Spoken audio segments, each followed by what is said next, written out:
નમસ્કાર દર્શક મિત્રો, આપ જોઈ રહ્યા છો વિક્રમ ન્યૂઝ. હવે જોઈએ અગત્યના સમાચાર. અંજાર શહેર તથા તાલુકા શ્રી રાજપૂત કરણી સેના દ્વારા રાજ્યસભામાં પરમ આદરણીય ક્ષત્રિય વીર શિરોમણી રાણા સાંગા વિશે અપમાનજનક શબ્દો બોલનાર સાંસદ પર યોગ્ય કાર્યવાહી થાય તેના માટે આવેદનપત્ર નાયબ કલેક્ટરશ્રીને આપ્યું હતું.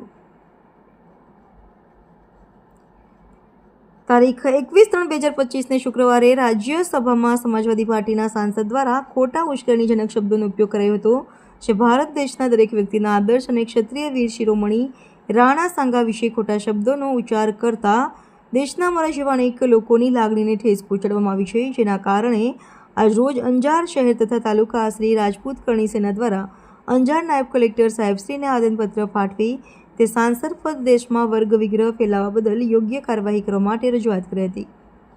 આ કાર્યક્રમમાં અંજાર શહેર કરણી સેનાના પ્રમુખ શ્રી દેવેન્દ્રસિંહ ઝાલા અને અંજાર તાલુકા કરણી સેનાના પ્રમુખ શ્રી રઘુવીરસિંહ જાડેજા સાથે અંજાર વિસ્તારના વિવિધ ક્ષેત્રીય સમાજના યુવાનો અને વડીલો જોડાયા હતા.